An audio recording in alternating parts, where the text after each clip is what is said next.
Hi everyone, welcome to EDM 113 session 11, your very last session for this semester. Congratulations on getting this far, you've done such a great job. I'm really sorry that I can't be with you in person today. However, my younger sister is having her second baby on Wednesday.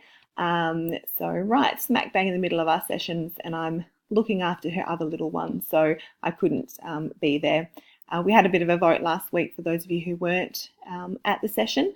And the majority said that they would like to do an online one anyway. So seems to have worked out well for everyone. So with regards to our session for this week, we're pretty much going to be having a look at a few examples of meaningful learning and the maker movement in action. We're also going to be doing a little bit of unit revision, utilising some online tools, one of them being Kahoot, which is an online quiz generator. And we're also going to have a little bit of a brief chat about exam information and how to strengthen your teaching practice for the future. So we're going to check out firstly a little video that has been created to discuss a gentleman called David.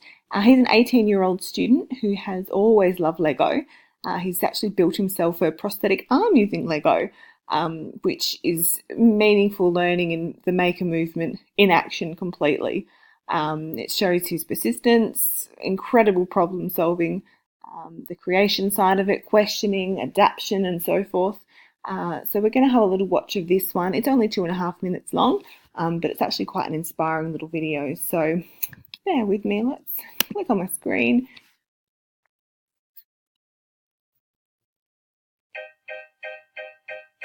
Of course, we got an ad. Shows you what sports you can play with. Skip that one. When I was a kid, I always played with Legos. I built cars, planes, motorbikes. But now, I build an arm.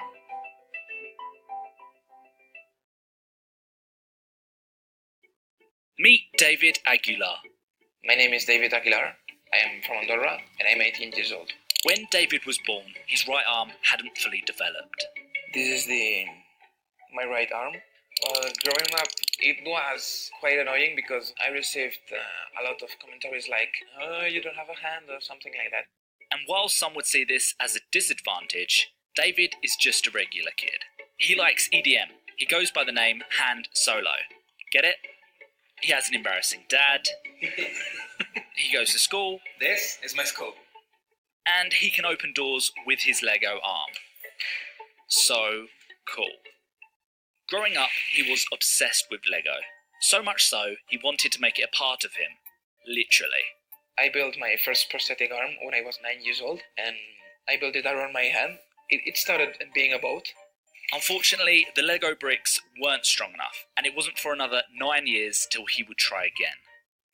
This is MK1. This is Lego Technic. It's like the sophisticated part of Lego. I can do push-ups with this thing, so it's quite strong. When I first built the arm and it was fully functional, I went to the mirror and I was like, That model, the MK1, only took 5 days to build. Of course, like any good inventor, he got straight to work on an upgrade. And this is MK2. It has a battery that works like a biceps, and it has this fishing cable that ties up in here. When I fix this to my shoulder, I can do this. And the arm closes. I can stop in the middle and move it by myself. When I first brought this, they're all really amazed because how can somebody create a hand out of Legos? I was a normal guy, and when I built the arm, everyone was like, "You're awesome. You're really smart." They told me they are really proud to be my friends. It's amazing.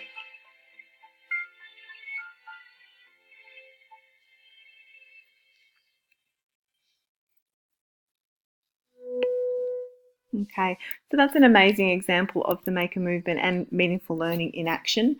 I mean, who would have thought an 18-year-old being able to create his own prosthetic arm utilizing Lego? I just think You've probably seen incredible. One of these, Oh, a Lego brick. But have you ever wondered how it all started and why it's called I wonder Lego? how it's all started. Actually, the name Pause. is... Thanks, Lego. We don't need to see you anymore. Okay, moving back on with what we were having a look. Play from current slide. See, all these online things, online lectures are the same as if I was in class. I'm still bumbling my way through and making myself laugh, my goodness. All right, let's move forward. So we're now going to have a look at a Kahoot quiz. Kahoot is a fantastic program for you to be able to create online quizzes for students. There's also ones on there that are pre-designed and ready for you to use if you get really stuck and you need something to fill a lesson up, or you might need, or there might be one there that's relevant to what it is that you're having a look at. But you can go on there and create your own, which is great, and that's what we've done for you. We've created 10 questions. And there's no marks allocated for this quiz. It's not something that we're testing you on, but it is a form of formative assessment, which is what we've been having a look at over the last week or during this session as well. And it's just for you to review your own knowledge, see where the gaps may lie, see what you know, see what you don't know, and be able to fill those gaps from there. Now with Kahoot, I'll click on my screen again to bring up the quiz.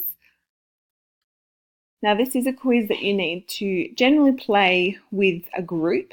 So if you were putting this into practice in a classroom, and if I was there with you right now, I'd have everyone log on at the same time and play the game at the same time. But because we have a bit of an interesting forum, what I am going to ask that you do is try and maybe tee up with one of your class colleagues to see whether or not you can play it at the same time yourselves. So you might like to pause this recording, send a message to a friend, or try and link up with somebody so that you can play this quiz against one another. Like I said, it's something for you to see where you've gone right and wrong. You're not necessarily having a look at the other person's results. It's just for you to have a go. If I was to press play, and then we can go start now. It'll come up with a screen that looks like this. So you've got player versus player, which is your classic mode, and that's probably what you might be looking at, or you can do a team one. So I'd suggest your player versus player, and then you can click on that one, which will give you a game pin. So we're going to press start, connecting here. So it's join with the Kahoot app or kahoot.it, and this is your game pin. So once you've got a few of you, you'll see more players coming up if they've got the same link and the game pin, and you can press start to get on with your Kahoot quiz.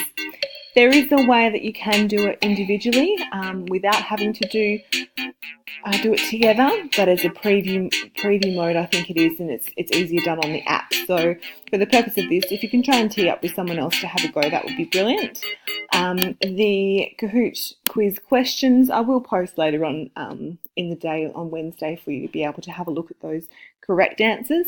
But again, the Kahoot quiz really is designed just for you to have a form of formative assessment for yourself, so you can be a little bit of a self-reflective practitioner and see where it is you need to fill in your gaps. It's also really important to do this for exam preparation as well, because you never know what's going to be in that exam. So try and see if you can have a little bit of a look. Alrighty, moving on. Digital technology in action. So, Year 4 and 5 class exploring playgrounds for design and tech projects. So this one here, this is a gentleman called Chris. He's a science and digital technology specialist who recently got some classroom time. And as a part of his Year 4 and 5 classroom in design and technology for their project, they'll be exploring old and new playgrounds. So using the technology Padlet, which is the brainstorming one, and also Minecraft, Chris has managed to create an authentic learning opportunity that I suppose is included inquiry, it's included engagement, collaboration and problem solving for students. This is a sort of activity that could be incorporated into your assessment project as a supporting session or expanded with other activities for your lessons that you're creating for assignment 2. So let's have a little look. Oh, and of course it's not been linked just because they want to make things easy for me. Never mind. All right. We might have to have a look at that one if I can find the link to it later on. But the information's there. So if you ever do have an opportunity to have a look at Padlet and also Minecraft, Minecraft's often seen as more of a gaming technology.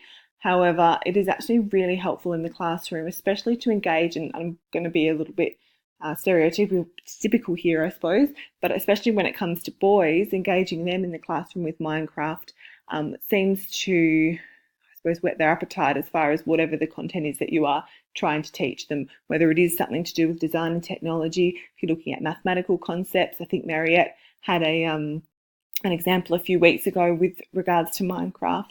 So there are lots of online tools that you can use to engage your audiences in an authentic and meaningful manner. So if I can find the link to this little video that we had here, I will certainly post it for you later on.